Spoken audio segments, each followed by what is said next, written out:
trade theory.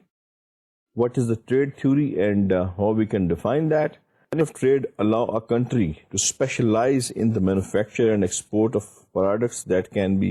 produced most efficiently in that country. بات یہ ہے کہ ایک ملک میں اگر کوئی چیز سستی پیدا ہوتی ہے، بہتات سے پیدا ہوتی ہے، یا وہاں کی لینڈ، وہاں کے پانی کے ذرائع، وہاں کی لیبر، وہاں کی ایٹماسفیئر، وہاں کی انوائرمنٹ جو ہے اس کو سپورٹ کرتی ہے، تو that country must have a specialisation in that, because that is a very favourable ان کے لیے ایک فیکٹر ہے، دے کین گرو اٹ. بالکل اسی طرح دیٹ ان اولڈ ٹائمس آپ دیکھیں کہ امریکہ میں سب سے زیادہ، اور still Americans they are stressing upon that maximum جو سبسڈیز گورنمنٹ دے رہی ہے وہ دے رہی ہے ان کو ایگرو بیسڈ پروڈکٹس پہ. اسی طرح اگر امریکہ میں چونکہ pool of high tech intellectuals and lot of work was done in the second world war on aeroplane industry اور ایویونکس پہ بڑا کام ہوا، اس لیے امریکہ میں بہت زیادہ جو ہے they are very good in to this industry, that aeroplanes وہاں پہ دنیا میں جو ہیں سب سے اچھے بنتے ہیں. اس کے اندر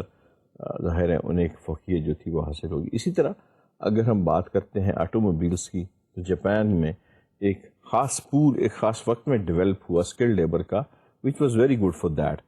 اور انہوں نے اسی کو جو ہے وہ آگے کرنا شروع کر دیا. Brazil for that purpose was very good for sugar cane and coffee. Brazil نے اسی کو اپنا بیس بنایا، اور آج بھی برازیل کی جو اکانومی ہے اس کا بیس جو ہے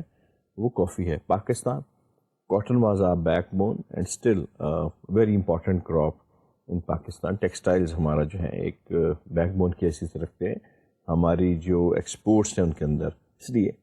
ہم نے زیادہ سے زیادہ کوشش کی کہ ہم ٹیکسٹائل سے ریلیٹڈ چیزوں کے اندر اپنے آپ کو گرو کریں.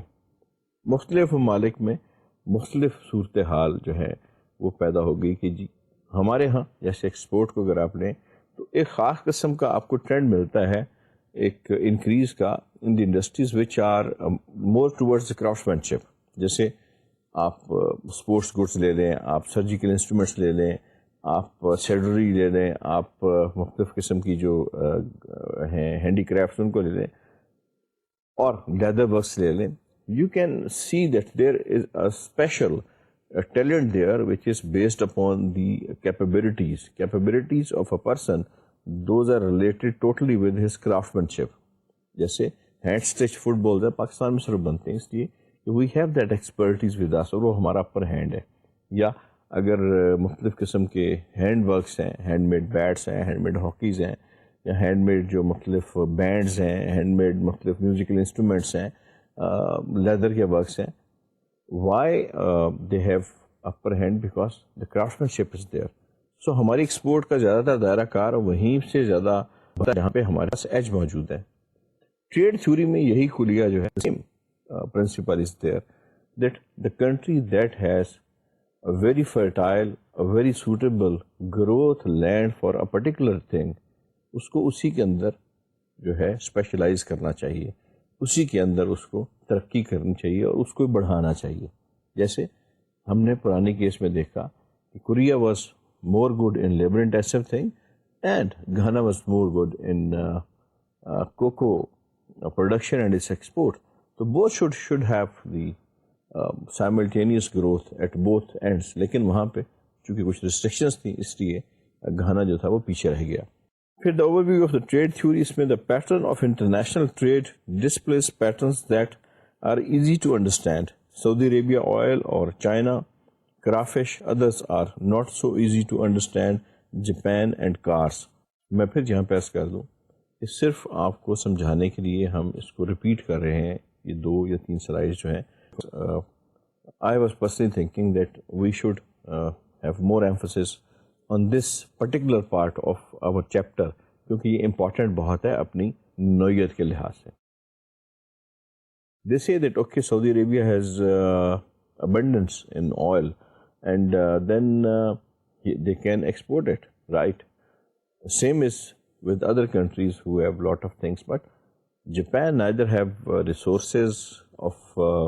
raw material availability, nor they have the oil, neither they have any special thing. Why they are exporting lot of car? it is unexplainable. But in the same chapter, that's why we are discussing it here, we will explain that why they are doing it and what is the concept behind this activity, that a country which has no favorable ground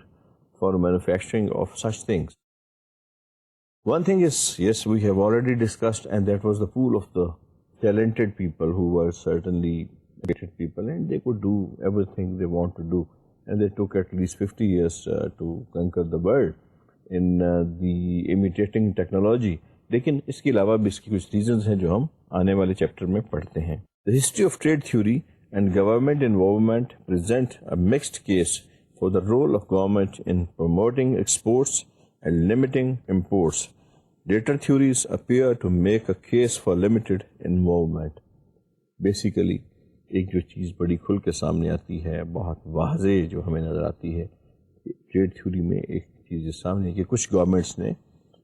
جو اپنی imports تھیں شروع میں, جب ہم نے business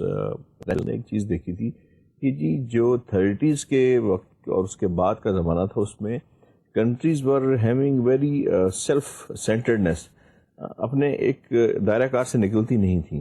اور انہوں نے اپنے ایک خول بنائے ہوئے تھے جس میں سے کسی باہر کے بندے کا یا کسی باہر کی کموڈٹی کا آنا بڑا مشکل تھا, اور they were having very restricted laws for allowing anybody to import something. بڑی کنٹرولڈ اکانومی تھی. اور پھر ہم نے کہا جی کہ آہستہ آہستہ دو ریزنز ہم نے, اگر آپ کو یاد ہو تو پڑھی تھیں کہ جی ایک تو ٹیکنالوجی ہے, اور دوسری جو ڈکلائننگ بیریئر ہیں بزنس کے دنیا میں, یعنی انہی ممالک نے جب اپنے امپورٹ اور ایکسپورٹ کو الاؤ کیا تو پھر ترقی کا جو عمل تھا وہ شروع ہوا. تو ابھی تک ہم یہ سمجھتے ہیں کہ نئی تھیوریز کے مطابق جو ہے وہ یہ چیز ختم ہو چکی ہے, لیکن پھر بھی بہت سارے ممالک جو ہیں وہ ابھی تک اس چیز کے اوپر کاربند ہیں کہ جو امپورٹ ہیں ان کو کم کیا جائے اور ایکسپورٹس پہ جو ہے وہ زیادہ توجہ دی جائے. The pattern of international trade theory of David Ricardo provides intellectual basis for modern concept of unrestricted free trade. Ricardo is a very famous economist. وہ تھوڑا سا اس کو ایکسپلین کرتا ہے. He says that no country can make progress unless they don't have a free restrictions free or barriers free or any sort of جس کو ہم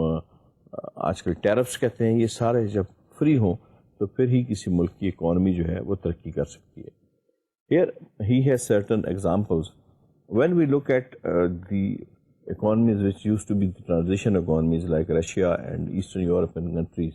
there was no significant growth in those countries, especially in the field of manufacturing. And if there was, that was restricted to their country. So there was no feature, there was no novelty in the things. اگر ایک کار بنی ہے تو اس نے وہیں پہ ہی رہنا ہے, because they don't have any competition in the external world. When they don't have any competition in the external world, تو انہیں کوئی ضرورت نہیں ہے کسی کے مقابلے میں اس کے فیچرز کو اچھا کریں یا اس کے بینیفٹس کو اچھا کریں. They have to keep it in their country. تو یہ جو ایک خاص قسم کی ایک ٹائٹنس تھی ود دی اکانومیز, اس نے اکانومی کو ریسٹرکٹ کر دیا. تو وہی اکانومیز جو تھیں انہوں نے ترقی کی اس تھیوری کے مطابق, جنہوں نے اپنے آپ کو اوپن کیا, and they go to other countries and they allow the other countries to come to them, and there was a mutual to and fro motion of the things. اور اسی طریقے کے ساتھ بالکل اسی طرح کے جگہ ایک ملک میں اگر یہ اچھے مواقع ہیں کہ وہ ایک چیز کو بڑے اچھے طریقے سے پروڈیوس کر سکتا ہے, جیسے اس کے ہاں وہ ایک ٹرینڈ لیبر ہے, اس کے ہاں اگر if it is some agriculture based thing, اس کے ہاں اگر فرٹائل لینڈ ہے, skilled labor ہے, they have resources like water and rains and other seasonal advantages جو ان کو ملے ہوئے ہیں, تو they should specialize in that. فرض کیا کوئی ملک اگر کارن اگاتا ہے تو اس کو بے تحاشا اس کو اگانا چاہیے کہ اس میں وہ ایک اسپیشلائز کر جائے, اور اتنا اسپیشلائز کر جائے کہ دنیا میں وہ چیز کو وہ کوئی اس کو کمپیٹ نہ کر سکے. جیسے اگر ہم کہیں جی کہ برازیل نے کافی میں اسپیشلائز کیا تو یس دے آر ہیونگ اسپیشلائزیشن ان کافی. اسی طرح لیٹکس جو ہے یا جس کو ہم ربر کہتے ہیں، Malaysian they are very good in it. Wood کی کچھ قسمیں ہیں جیسے سلاگن باتو ہے، مرانٹی ہے، یا دوسری قسم کی چیزیں ہیں. اس میں Indonesia is they have very good speciality spices کے اندر، بڑی اچھی اسپیشلٹی ان کی ہے. اس سے انہیں یہ ایک خاص قسم کا جو ہے ایڈوانٹیج ملتا ہے، پریفرنس ملتی ہے کہ اس کو کیش کریں دنیا کے دوسرے ممالک سے. وہ چیزیں جو ان کے ہاں پروڈیوس نہیں ہوتی اور وہ چیزیں جو ان کی پیداواری ہدف کے اندر نہیں ہیں، they can have these things from other countries by selling those thing to them. جیسے ہم بات کرتے ہیں انڈونیشین ووڈ کی بات کرتے ہیں تو ریڈ مرانٹی ہے یا سلاگن باتو ہے یا پھر وہی آٹا جس کو ہم ساگون اردو میں کہتے ہیں. تو دنیا کے جو اچھے اچھے ممالک ہیں یا دنیا کے جو بڑے ممالک ہیں جہاں پہ مہنگی لکڑی جو ہے وہ استعمال ہوتی ہے، تو یہ ملک وہاں پہ ایکسپورٹ کرتے ہیں. سلاگن باتو چونکہ بڑی سخت ہوتی ہے تو انڈسٹریل یوز کے لیے ریلوے کے سلیپرز اور اس قسم کی چیزیں اس سے بنتی ہیں، وہ اس لیے استعمال ہوتی ہے کہ بڑی اس کے اندر ٹفنس بہت زیادہ ہوتی ہے. تو انہوں نے اسپیشلائز کر لیا ہوا ہے. تو بیسیکلی تھیوری کا مقصد یہی ہے اس کا کہ جی جس چیز میں آپ کو پریفرنس ہے اس میں اپنے آپ کو اسپیشلائز کریں اور اس اسپیشلائزیشن کو against the import of other things. کہ آپ کے پاس اگر ایک چیز ہے تو اس کو پھر don't try to, yes you can have other things, لیکن اس کو پریفر کریں ہمیشہ اپنی پروڈکشن میں اور اپنی جو پریفرنس ہیں پالیسیز کے اندر اس کو پریفر کریں کہ زیادہ سے زیادہ آپ اس کو پیدا کریں یا اس کی پروڈکشن جو ہے اس کو بڑھائیں، تاکہ آپ اس کے اندر اتنی اسپیشلائزیشنس آپ کے اندر پیدا ہو جائیں کہ آپ کے پاس ایک سارٹ آف ایبسولوٹ میں آ جائے. اور پھر آپ اس کے بیس کے اوپر جو ہے وہ اپنی چیز کو ٹریڈ کر کے آپ مختلف ممالک سے جو ہے بدلے میں in exchange of that commodity آپ جو ہے وہ مختلف چیزیں ان سے لے سکیں. دنیا میں بہت سارے ممالک ایسے ہیں جو صرف چند چیزوں میں اسپیشلائز کر کے، چاہے وہ ایگرو بیسڈ ہیں، چاہے وہ انڈسٹریل گڈز ہیں، چاہے وہ کچھ اور ہے، اس میں اسپیشلائز کر کے انہوں نے دنیا میں اپنا جو ایک مونوپلی ہے اس کو قائم کیا ہوا ہے اور اپنی جو سروائیول ہے ان کی اکانومی کی، اس کا انہوں نے بیس اس کو بنایا ہوا ہے. پھر ہم دیکھتے ہیں جی the theory of free trade. The theory of Ricardo was further refined by Eli Heckscher and Bertil Ohlin, two Swedish economist. They were two Swedish economists 1930 میں تقریباً یہ ان کا انہوں نے یہ تھیوریز جو تھی ریکارڈو کی اس کو فردر جو ہے انہوں نے اس کو ریفائن کیا، فردر اس کو انہوں نے جو ہے اس پہ اوپر کام کیا اور اس کو نہیں جی یہ جو تھیوری تھی that was very good. And اس کو پھر سپورٹیو جو تھیوری تھی اس کو ہم ہیکسچر آلن تھیوری جو ہے وہ ماڈل کہتے ہیں، انہوں نے اس کو سپورٹ کیا. Then we have a trade and government policy. What is the impact of government policy on the trade? If we just look at ہم زیادہ دور نہیں جاتے، ہم 89-90s میں دیکھتے ہیں. Before that we were having two major changes in the world جو آج بالکل ٹوٹلی نہیں ہیں وہ جو ریسٹرکشنس تھیں. One that China and Russia and few other countries which were part of the communist اور سوشلسٹ بلاک جیسے ویتنام ہے اور موزمبیک تھا، یا اس طرح Angola was one of Africa میں، پھر لیٹن امریکہ میں کیوبا اور اس طرح کچھ کنٹریز تھیں جنہوں نے ایسٹ یورپ کے ملک تھے جنہوں نے اپنی اکانومی کو سارے کا سارا اسٹیٹ کے انڈر کیا ہوا تھا. اسٹیٹ گورنمنٹ جو وہاں کی تھی اس نے ان کو ایک خاص آرڈر دیا ہوا تھا جی کہ یہ آپ کی پریفرنس ہے، یہ آپ کی پالیسی ہے، آپ نے اس سے آگے نہیں جانا. مثلا اسٹیٹ کی پریفرنس یہ تھی جی کہ maximum U S S R former جو تھا اس میں میکسیمم آپ پروڈیوس کریں armaments, because you have a capitalist world which is against you. Second ان کی جو تھی to have more and more resources for their people, خوراک ہے، کپڑے ہیں، لیکن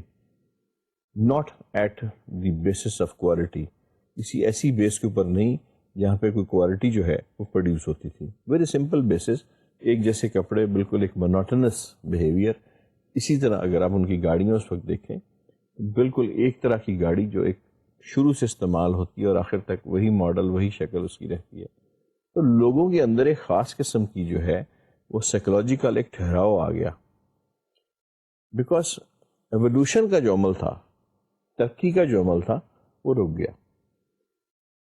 اسٹیٹ نے ریسٹرکٹ کرتے نہیں جناب, اور لوگوں کے اندر ڈپریشن جو تھا وہ بڑھتا گیا. When they were thinking about the west and lucrative things about the waste,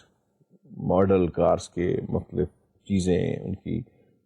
luxury industry ان کی جو ہے, یا ان کی جو مختلف انٹرٹیننگ انڈسٹری ہے, یا ان کے جو کپڑے ہیں, یا ان کی کاروں کے ماڈلز ہیں, یا other things, they were naturally frustrated that when we are having the same like East and West Germany, they were just having war. And there was a change word on other end of the wall. For East Germany, West Germany was really a change word, because they were having access to their television, and they were very frustrated when they used to look at the television product of West Germany on the television. تو یہ ایک restriction تھی governments کی, جنہوں نے ایک خاص حد تک, جب اس کے بعد اب اگر آپ دیکھیں ریسٹرکشنز ختم ہوئی ہیں اور یونیفیکیشن ہوئی ایسٹ اور ویسٹ کی, جرمنی کی, رشیا جو تھا وہ 15 آزاد جو حصوں میں تقسیم ہوا, تو آپ دیکھیں کہ بہت سارے ممالک جو تھے وہ اپنے فائنینشیل ریسورسز دے کے اور اپنے لیبر ریسورسز دے کے, اپنے ٹیکنیکل ریسورسز دے کے ان ملکوں میں گئے,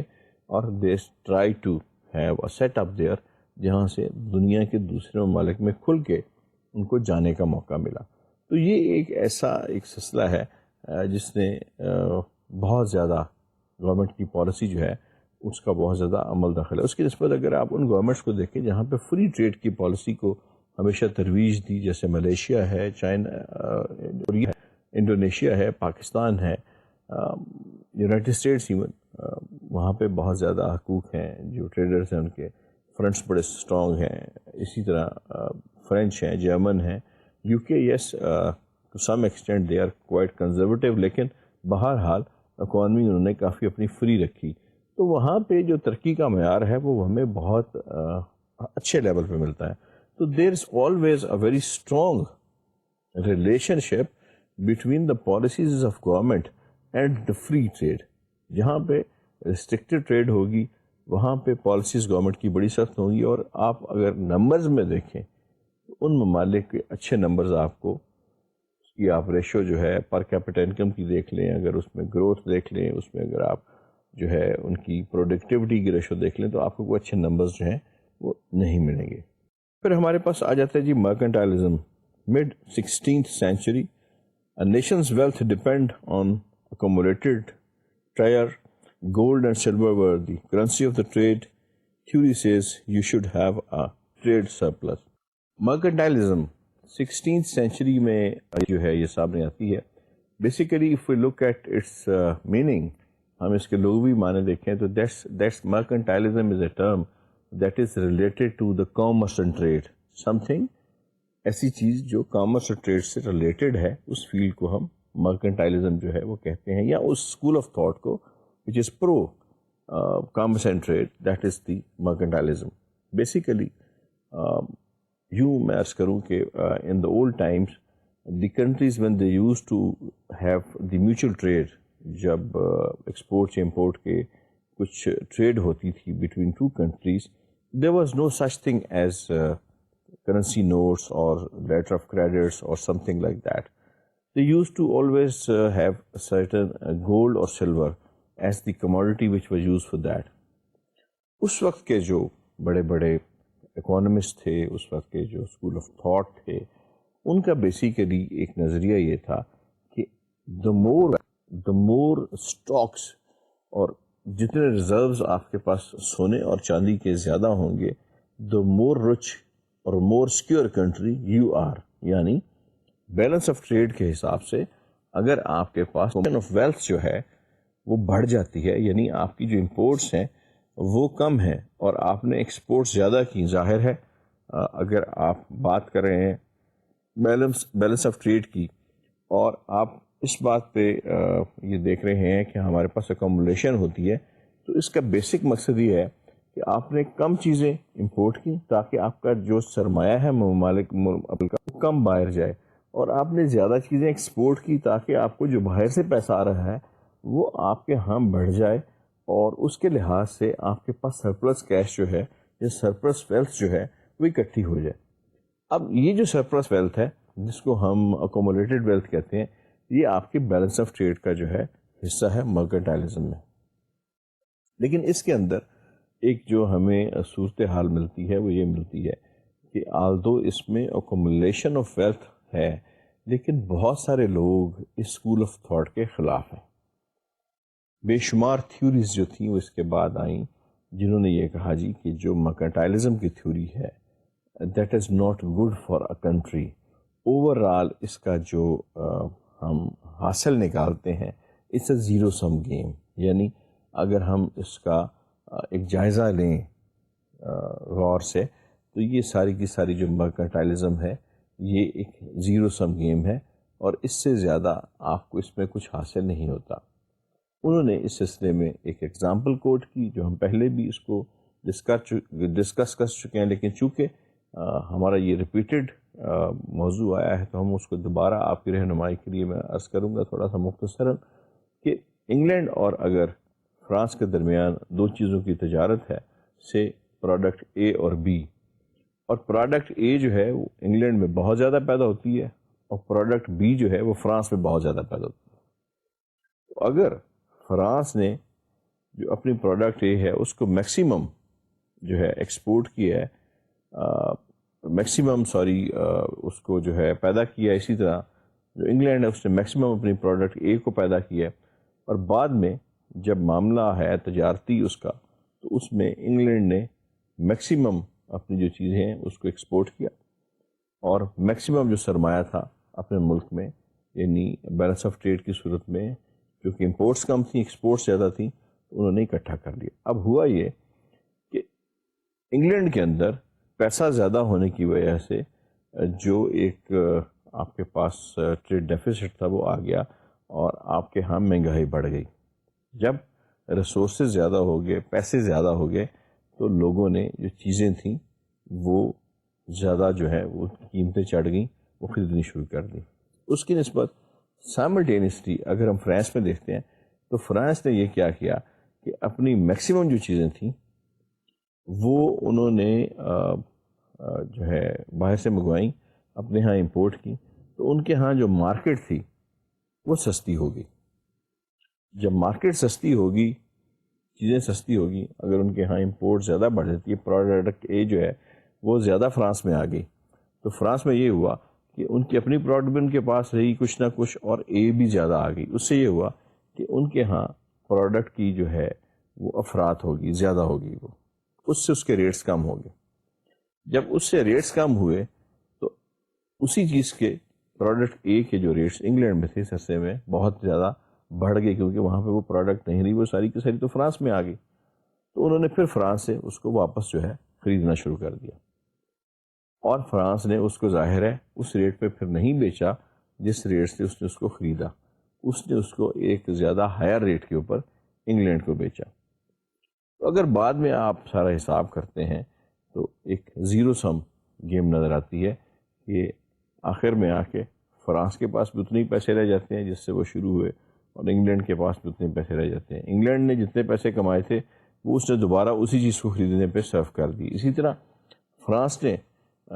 جو پیسے اپنے یا جو کموڈٹی اس نے اپنی سیو کی ہوئی تھی زیادہ امپورٹ کر کے وہ اس نے ہائر ریٹ کے اوپر جو ہے وہ, یہ ٹھیک ہے کچھ وقت کے لیے انگلینڈ فائدے میں رہا, کچھ وقت کے لیے فرانس فائدے میں رہا. لیکن اگر ہم ٹوٹل اس کو دیکھتے ہیں سینیریو کو تو یہ ٹوٹل جو گیم ہے یہ زیرو سم گیم ہے. اس میں کسی کو بھی کوئی خاص جسے کہتے ہیں ایک قابل ذکر جو منفعت ہے وہ نہیں ہوئی. تو مرکنٹائلزم کا جو فیوچر اس زمانے میں ڈسکس کیا گیا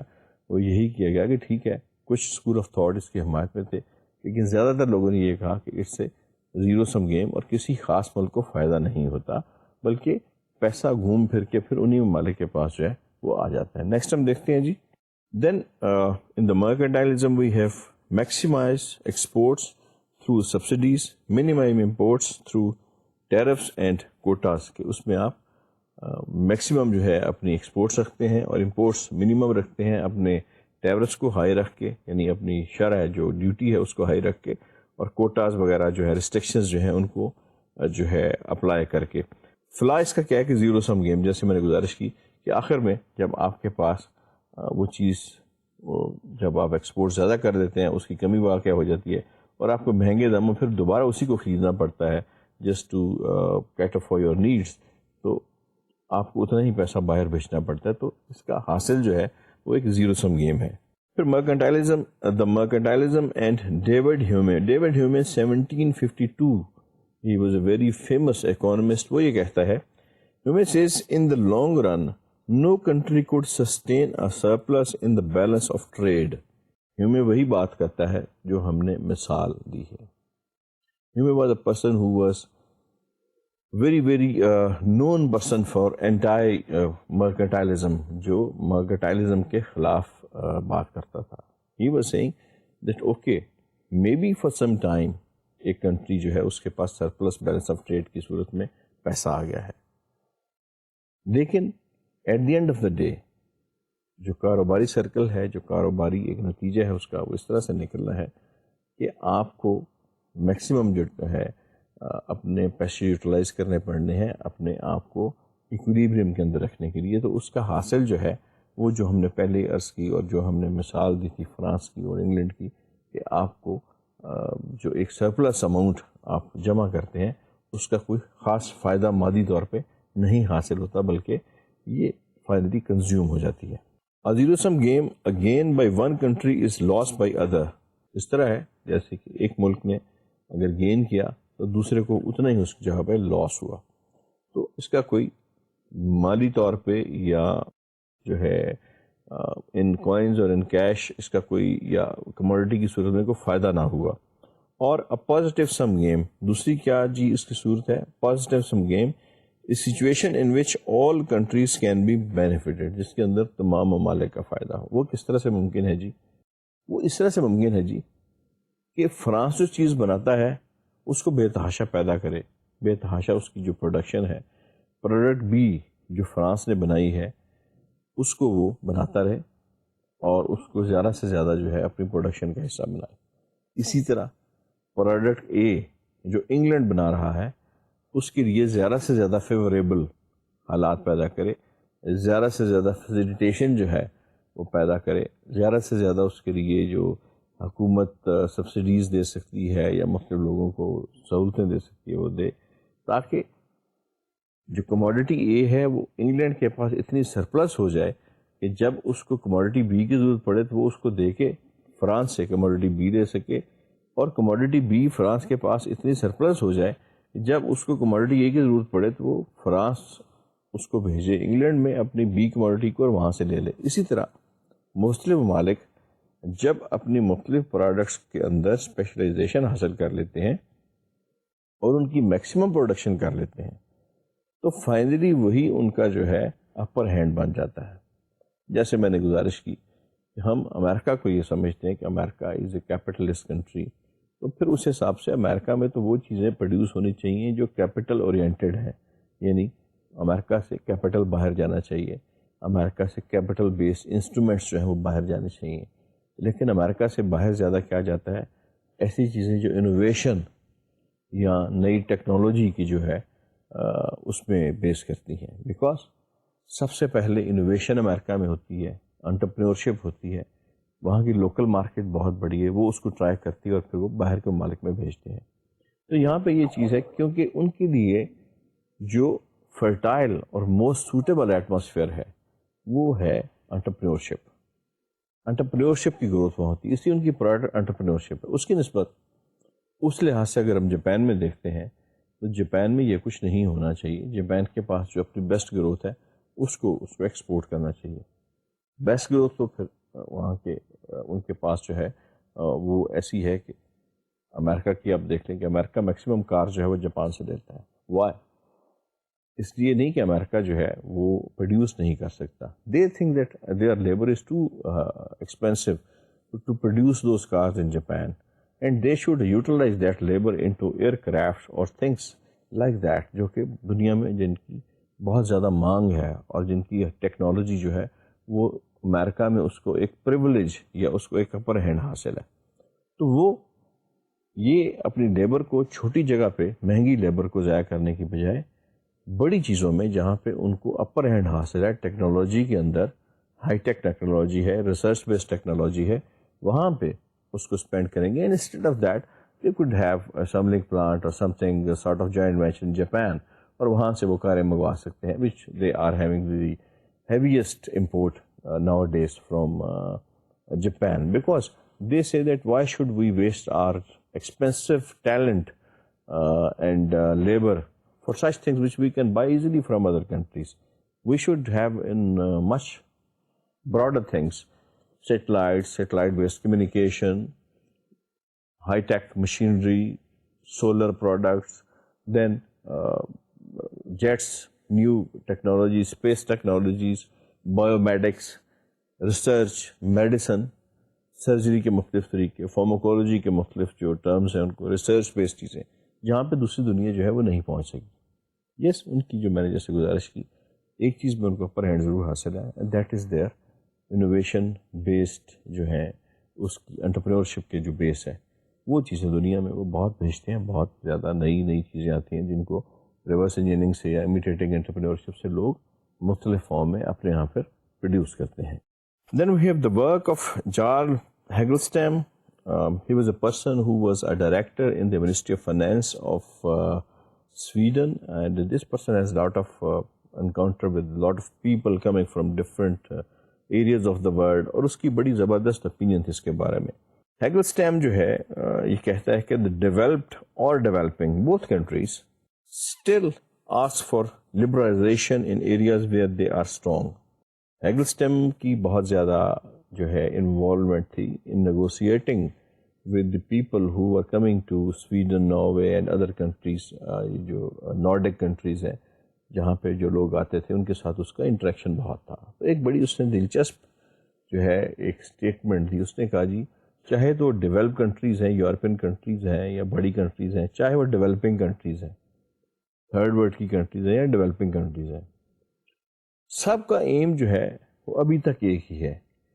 یہاں پہ اصل میں جو مقصد تھا یا یہاں پہ جو اس نے بات کہنی تھی اس کا مقصد یہ تھا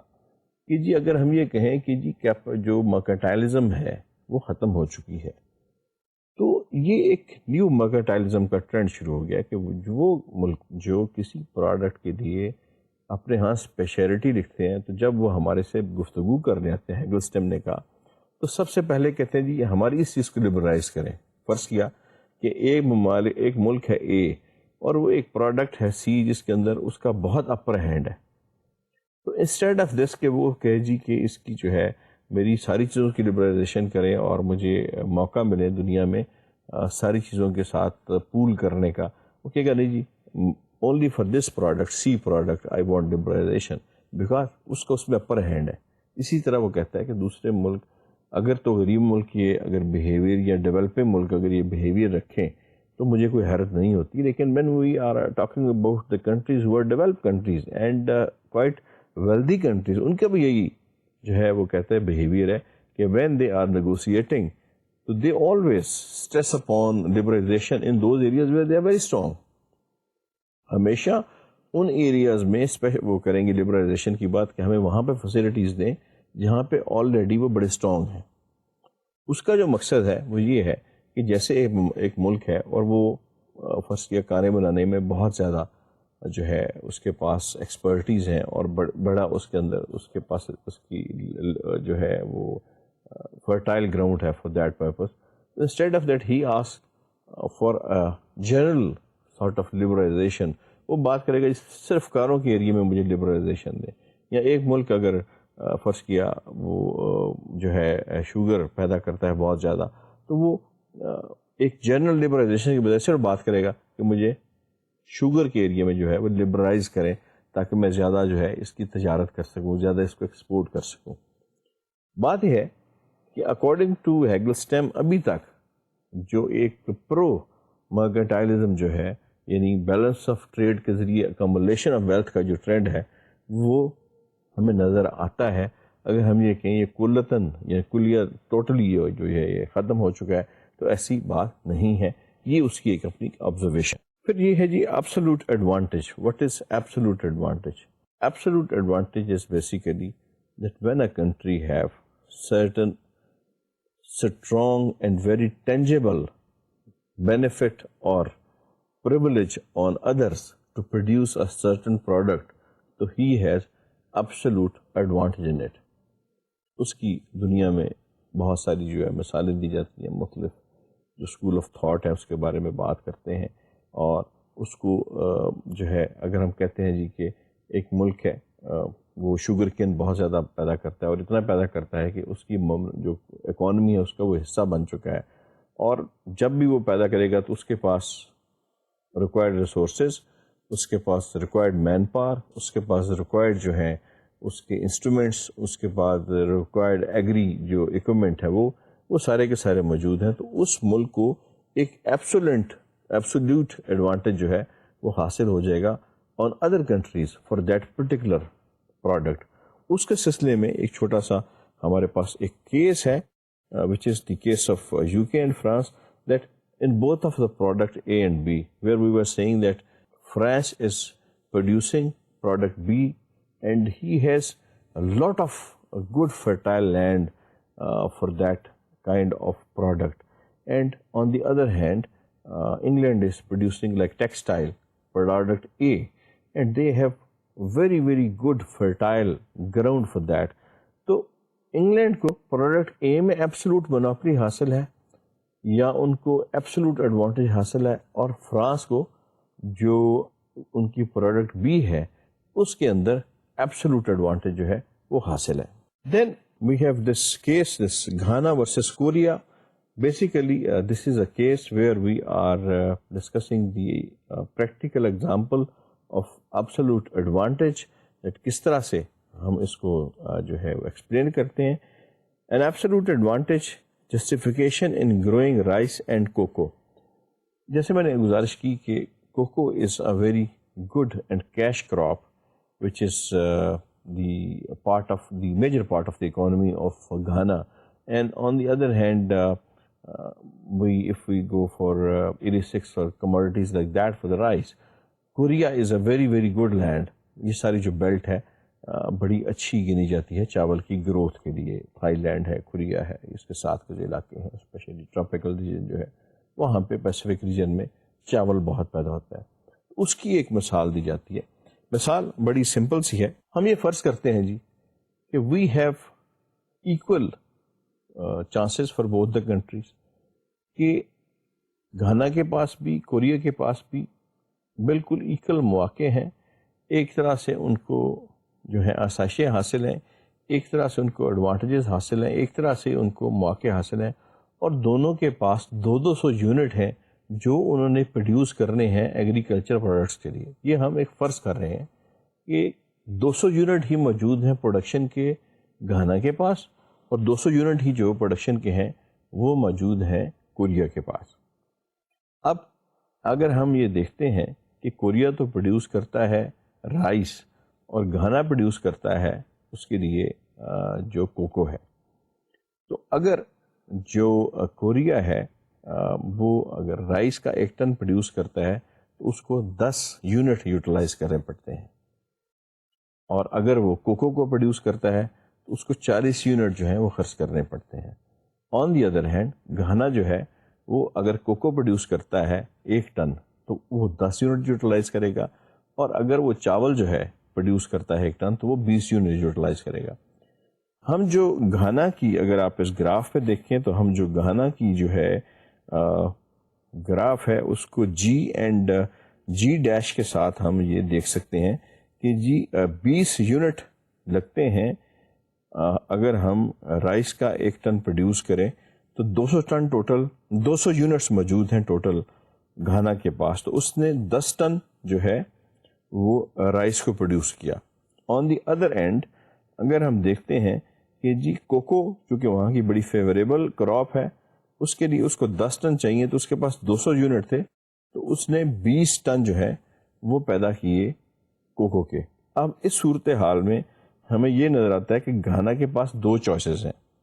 either Ghanaians can produce 20 tons of cocoa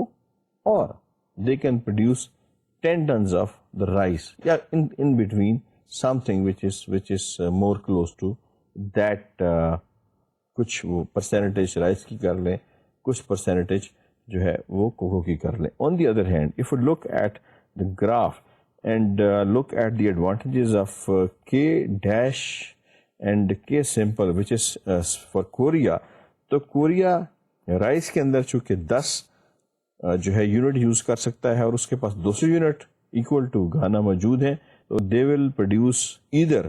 20 ton of rice, اور چونکہ 40 یونٹ وہ یوٹیلائز کرے گا, اس کے لیے پاس کوکو کی فیسلٹیز نہیں ہے, تو 5 ٹن وہ کوکو پروڈیوس کر سکتا ہے. تو کوریا کی صورتحال یہ رہے گی کہ یا تو وہ 5 ٹن جو ہے صرف کرے گا, کوکو پروڈیوس کرے گا اور 0 جو ہے وہ رائس پیدا کرے گا, یا پھر 20 ٹن رائس پیدا کرے گا اور 0 کوکو پیدا کرے گا. اسی طرح گھانا جو ہے اس صورتحال میں یہ 10 ٹن یا رائس پیدا کرے گا اور 0 کوکو پروڈیوس کرے گا, اور یا پھر 20 ٹن کوکو پروڈیوس کرے گا اور 0 رائس پروڈیوس کرے گا. اب ہم تھوڑا سا اس صورتحال کو اینالائز کر کے دیکھتے ہیں. دیکھیں, اگر جو ہے دونوں ممالک اپنی اپنی جگہ پہ, ان کو ہم کہیں جی کہ آپ نے اپنے اپنے یونٹس جو ہیں وہ پوری طرح سے یوٹیلائز کرنے ہیں اور آپ نے ان اشیاء کو اپنے ملک کے اندر کنزیوم کرنا ہے. تو گھانا نے کیا کیا کہ گھانا نے اپنے ملک میں صرف جو ہے وہ کوکو پیدا کی, 20 ٹن کوکو ہے جو اس نے پیدا کر دی. اس کی نسبت اگر کوریا جو ہے وہ کوکو پیدا نہیں کرتا اور صرف رائس پیدا کرتا ہے, اس نے 20 ٹن رائس پیدا کر لی. تو اس صورتحال میں آ کے اگر ہم ٹوٹل پروڈکشن کو دیکھتے ہیں تو پہلی جو صورتحال ہے اس کی نسبت بڑھ جاتی ہے. یعنی ہمارے حصے میں اس صورتحال کے اندر 20 ٹن کوکو آ جاتی ہے اور 20 ٹن جو ہے وہ ہمارے پاس آ جاتا ہے رائس. تو دونوں ممالک اگر آپس میں جو ہے وہ فری ٹریڈ کریں اور فری ٹریڈ کر کے اور آپس میں جو ہے ایک جو ہے جتنی اس کو رائس چاہیے وہ اس کو رائس دے دے اور جتنی اس کو کوکو چاہیے وہ کوکو اس کو دے دے, تو at the end of the day آپ دیکھیں گے کہ دونوں ممالک نے اپنی اپنی ضروریات بھی پوری کر لی, بڑے آسان طریقے کے ساتھ اپنی اپنی پروڈکشن بھی میکسیمم کر لی, اور اس کے ساتھ ساتھ انہوں نے یہ کیا کہ ایک جسے کہتے ہیں اٹینمنٹ آف سیلف سفیشینسی جو ہے وہ ہم نے دیکھی کہ ان دونوں نے پیدا کر لی. اس کی نسبت اگر دونوں ممالک جو ہیں وہ اس صورتحال میں رہتے ہیں کہ نہیں, they are not open and restricted, اور گھانا جو ہے وہ ایکسپورٹ نہیں کرتا کوکو جو ہے کوریا کو, اور اس طرح کوریا جو ہے وہ ایکسپورٹ نہیں کرتا رائس گھانا کو, تو گھانا جو ہے وہ بڑے مہنگے ریٹ کے اوپر رائس پیدا کرے گا اور اس کی کوکو کی جو فصل ہے سفر کرے گی. اس کی نسبت جو کوریا ہے وہ بڑے ہیوی ریٹ کے اوپر جو ہے وہ کوکو پروڈیوس کرے گا اور اس کی جو رائس کی فصل ہے وہ سفر کرے گی. تو دونوں جو ممالک ہیں اگر آپس میں جو میوچل ٹریڈنگ کرتے ہیں اور اپنی اپنی جو دونوں کی کراپس ہیں جن کے اندر ان کو ایبسولوٹ ایڈوانٹیج حاصل ہے اس کے اوپر اپنی پوری توجہ دیتے ہیں, تو at the end of the day جو ان کا رزلٹ نکلتا ہے وہ یہ both of the countries they end up with this thing that maximum advantages with them, and maximum advantages mean that they can mutually trade with each other, اور اپنی دونوں پروڈکٹس کو ایک دوسرے کے ساتھ ایکسچینج کر کے they can get sufficient amount of جو ان کی ضروریات ہیں ان کو پورا کرنے کے لیے they can get lot of good money and a lot of good resources. یہاں پہ جب ہم نے بات کی کہ جی گھانا اور کوریا کی اور دونوں کی, تو ایک چیز ہمارے سامنے بڑی کھل کے جو ہے وہ سامنے آتی ہے کہ ہم نے کچھ جو چیزیں ہیں وی ہیو ٹیکن سرٹن, اس کے اندر ہم نے سرٹن ایزمپشنس ہم نے لے لی ہیں. ان ایزمپشنس کو ہم نے ڈسکس کرنا ہے کہ جی ہم نے ایک ایزمپشن سے مراد یہ ہے کہ ہم نے بڑے ایک پریکٹیکلی جو بیسٹ حالات ہو سکتے تھے ان دونوں ممالک کے لیے ہم نے چنے ہیں. تو this is not the case, things are a little different than that. کس طرح سے یہ ہے, کس طرح سے چیزیں ڈفرینٹ ہیں, اس کو ہم نے ڈسکس کرنا ہے. اگر ہم غور سے دیکھیں تو یہاں پہ ہم نے کوئی خاص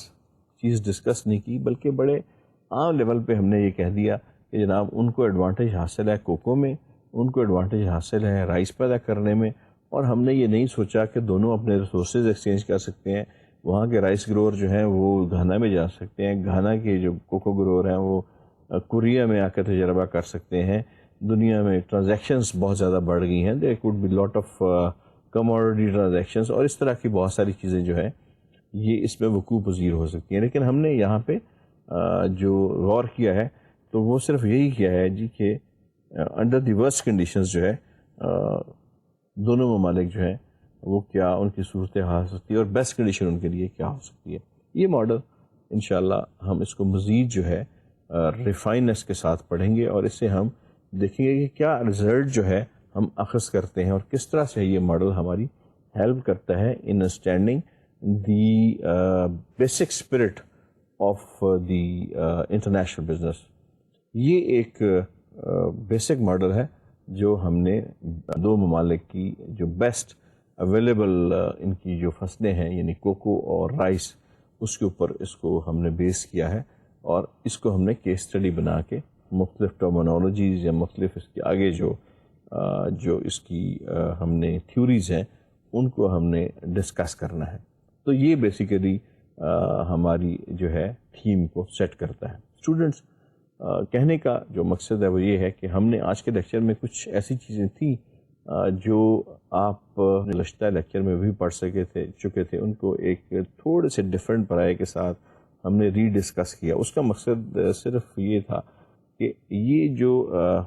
تھیوریز کا چیپٹر ہے یا کنسیپشنل ویوز کا چیپٹر ہے، اس کے اندر خاصی کمپلیکیٹڈ تھیوریز جو ہیں وہ آپ کو ملنی ہیں پڑھنے کے لیے. اس کے لیے بڑا ضروری تھا کہ آپ ان میں سے ضرور ایک دفعہ لازمی طور پہ آپ کی تھوڑی سا جو ہے ایک ریگو آپ ہوتے ہیں ان چیزوں سے، تاکہ آپ کو یہ نئی تھیوریز جو ہے سمجھنے میں، جو ٹریڈ کی انٹرنیشنل ٹریڈ کی تھیوری سمجھنے میں آسانی ملے. گھانا کی، کوریا کی، انگلینڈ کی، فرانس کی مثال اب آپ کو ازبر ہو گئی ہے، تو اب ہمارے لیے مشکل نہیں ہے ان تھیوریز کو ایکسپلین کرنا. انشاءاللہ تعالی آنے والے لیکچر میں اس سلسلے کو ہم جہاں سے ہم نے اس کو منقطع کیا ہے یہیں سے اس کو جاری رکھیں گے، اس دعا کے ساتھ کہ اللہ تعالیٰ آپ کو